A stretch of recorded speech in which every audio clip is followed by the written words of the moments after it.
The city of Albuquerque is seeking to brand itself as a place where entrepreneurs can thrive. The city, UNM and CNM, as well as private investors, have created new opportunities for entrepreneurs this year, including an evolving innovation district near downtown. Today, we kick off our new 3-month series on entrepreneurship. In a few minutes, we will hear from Eric Renz-Whitmore. He helps bring together entrepreneurs for events, competitions, and other gatherings throughout the year. But first, we visit Fat Pipe ABQ. It's a co-working space located in the old Albuquerque High School. Now, it may look like other modern spaces for tech entrepreneurs in places like Austin, San Francisco, or Seattle, but the tenants say it represents entrepreneurial values that are uniquely New Mexican. This profile of Fat Pipe was produced by students from the New Mexico Newsport, a student-run lab at the University of New Mexico. Originally, we started as an incubator and we were hoping to attract high-tech companies. We'd bring them into our incubator, we would help mentor them, help find them funding, find co-founders, build their business plan. What we found though, what's happening down here in the Innovation District is there's a diverse number of startups, small businesses, consultants, and we didn't want to be exclusive. So what we've done is we've rebranded as a collaborative workspace. We will still incubate companies who need more hand-holding, but we've also opened the doors and rent seats out to pretty much any type of entrepreneur. What happens then in this environment is we've created a community where people start to work together, help each other, refer each other for work, give each other work, hire each other, and we're finding that that's really what works best here. Fat Pipe ABQ is not a nonprofit. We are a for-profit entity and we are privately funded. We don't take money from the city, state, or federal government to run our operations. We do that for a reason. We want to be able to pivot quickly to respond to the needs of our entrepreneurs without having to go back through a flux of, bureaucratic tape. And we believe that it's time for the private sector to step up and support the entrepreneurs. So Teeniors are tech-savvy teens who help seniors or any age person with their devices through one-on-one personal coaching. Our goal is to empower seniors to connect with their loved ones, engage with their communities and the world through technology. You're paying for a great space, for a great community. You have access to developers, marketing people, business executives, professionals who can advise you in a number of areas. Tons of free events. They're always holding free events here at Fat Pipe, lunch and learn sessions, things like that. And it's also just nice to kind of get out of your isolated environment when you're working as an independent professional sometimes. Hermes Development, we're web developers. We're a web development agency. 3 of us, we're full stack, so that means we handle everything from back end to front end. And we specialize in e-commerce and business solutions for small businesses. It's a very affordable space where the 3 of us can work together without the distractions of like a coffee shop and so forth. Where it's benefited us the most, for sure, is just the networking opportunities. We've worked with other people in the building. Other businesses, other people here have referred us. So I don't want to be the next Austin. I don't want the traffic. I don't want the cost of living. New Mexico is a great place to be, and what we'll see happen in downtown Albuquerque will be just as cool as what's going on in any of those other entrepreneurial cities, but it'll be different because we're different. It'll be homegrown the way New Mexico and Albuquerque needs it to be homegrown. Eric Renz-Whitmore, thanks for sitting down with me today. Thanks very much for having me. I appreciate it. You're an entrepreneurial consultant. You work with the City of Albuquerque's Economic Development Department doing entrepreneurial outreach and community building. I feel like I see you at every event around town. We just heard from Lisa Atkins from Fat Pipe. She says Albuquerque can create something great here, and there's a lot going on. Fat Pipe's just one example of entrepreneurs coming together. What makes you hopeful about what's happening right now in the entrepreneurial scene in Albuquerque? Oh boy, well there's a lot of things, and I'll try to maybe narrow it down to 1 or 2.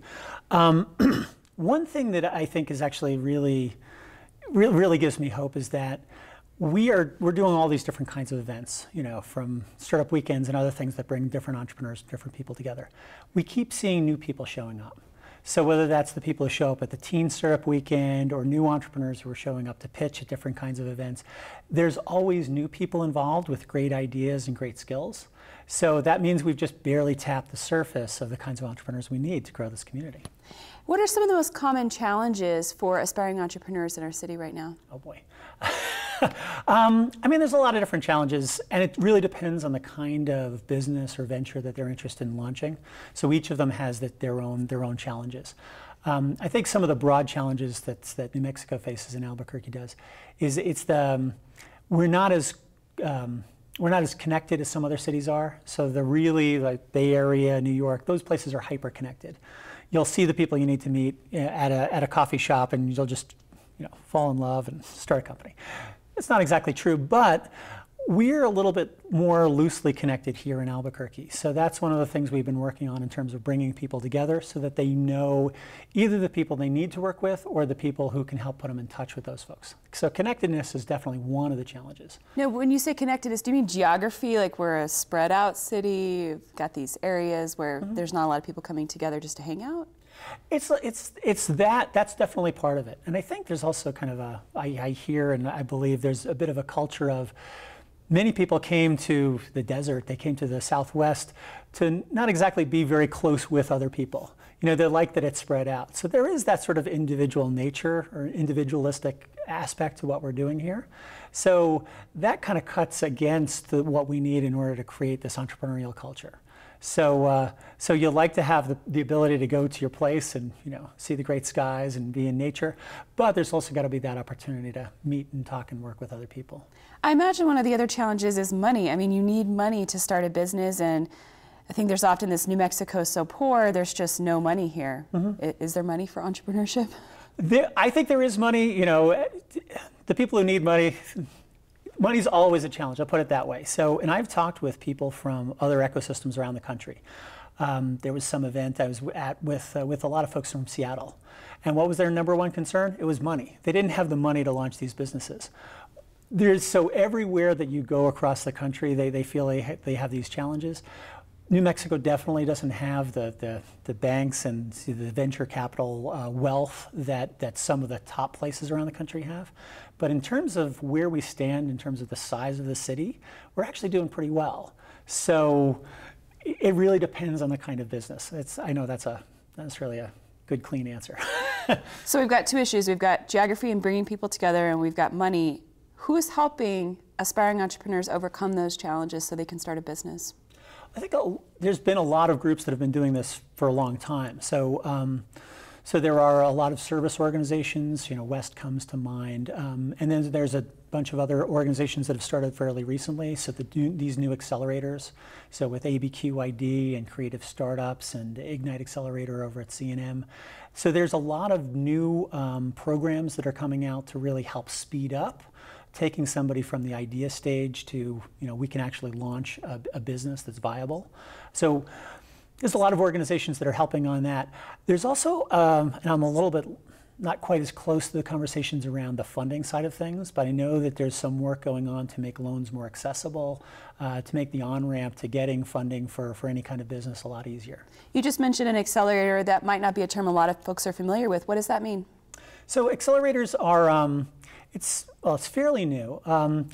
Accelerators take a team that's behind a venture. It doesn't have to be a high growth venture. It doesn't have to be looking for millions and millions of dollars. But it takes an organization or a group of people that are still really defining their business model to really hone in on what is it that customers want and how can they do sales on a regular basis so that it becomes more of a machine for growing the business and making money. But at those early stages, sometimes you don't quite know how you're going to make money. We think we have customers, we think we have a way of paying for it. How do we bring those things together in a way that's viable? That's a tricky thing to find if you're doing something new. So that's where accelerators are really helpful. And what counts as a startup? That's a word we hear a lot, in San Francisco and Seattle, and we're starting to hear it a little more here in Albuquerque. What does that even mean? Oh boy, good question. So I'll give you, I think, the official answer. It's based on Steve Blank. Steve Blank is one of the deans of thinking about startups and entrepreneurship. And the way he describes it is, a startup is an organization that's in search of a replicatable or scalable business model. So it's just like I said, you don't quite know how you're going to make money on a regular basis. You're still trying to figure it out. Once you've figured it out, then you're hopefully off to the races. You can raise more money. You may not need to raise more money from investors, but you're making money on a regular basis, and then that starts you grow on sort of more of a growth stage, if that makes sense. Absolutely. Now, a lot of startup weeks, entrepreneurship events, not only here in Albuquerque, but in other places, I think the perception is that the average person attending one of those events is a white dude in his 20s. You said you're seeing a lot of new people in Albuquerque at some of your events. How are folks working to bring in more diversity into our entrepreneurship community in Albuquerque? Because we are a diverse community. There's diversity in age and ethnic and racial background and socioeconomic backgrounds. How are you making entrepreneurship accessible to lots of different kinds of folks? Who's working on that? Again, there's a lot of different groups and organizations working on it. So South Valley Economic Development Center is one of my favorite places. One of the things, they're doing the Mixing Bowl. They've got a lot of other programs. The one that I'm probably more familiar with is a newish initiative that's based on 1 Million Cups. It's Tazos, and that brings together entrepreneurs from the South Valley. It's a bilingual event where they'll talk about how they started and are growing their business, and they'll talk with members of the community about how to continue to grow it. So it's just one of these great little examples of how we're growing businesses. But a different one, you mentioned Lisa Adkins, so you were just talking with her. Well, last night at Fat Pipe, they did the kickoff for a thing called Girl Develop It. And that is a way, it's a program, it's a national program about getting women involved in technology, to give them the kind of skills to bring them into what is primarily a male-dominated, industry. So that's one piece. And the other thing that I just toss in there is some of those most popular events that we've done with these startup weekends and those kinds of events have been specific or been directed towards women and youth. So there was a great teen startup weekend. There's been a great women's startup weekend that launched, I want to say, about 3 companies that became part of ABQID. Now, you mentioned 1 Million Cups, but we haven't talked about that yet. What is it and how are you involved? So 1 Million Cups it's a program that was launched by the Kaufman Foundation. And a few of us in town were looking for different kinds of events that would bring people together. So we were looking at 1 Million Cups, and at around that same time, Mayor Berry visited Kansas City to talk with the Kaufman folks, and he fell in love with it. So he said, we're doing this in Albuquerque. So in talking with Gary Opedal with City Economic Development, we put together a small team, and we launched it in September of last year. What it is it's a very simple, it's a deceptively simple format. You have 2 entrepreneurs. They'll talk about why they started their business, how they've been growing it, what challenges they're facing. But that's about 6 minutes of just talking about their story rather than a pitch. And it's followed by 20 minutes of a discussion that happens with other members of the community. And those are entrepreneurs, those are service providers, and we just get this great information about ways that they can help grow their business. It's a little weird, but if you come any Wednesday from 9 to 10 over at Fat Pipe, I think you'll be inspired. Now, is that a place for not only entrepreneurs, but people who are just interested in what's going on in the community? I like to think of it as kind of a welcome wagon. So if you want to meet the different people who are involved in the entrepreneurial scene, let's say that that's your market. You're working and you want to be able to sell to entrepreneurs, or you want to loan the money or whatever it is. I think it's a great starting point, because you'll have a chance to meet the entrepreneurs themselves, but also a lot of the organizations that are participating in the local scene. So I highly recommend it. Eric, this is the first conversation in an ongoing series we're going to have on entrepreneurship. We really appreciate you helping us kick it off. I am so happy that you invited me. Thank you so much. It's great that you're doing it.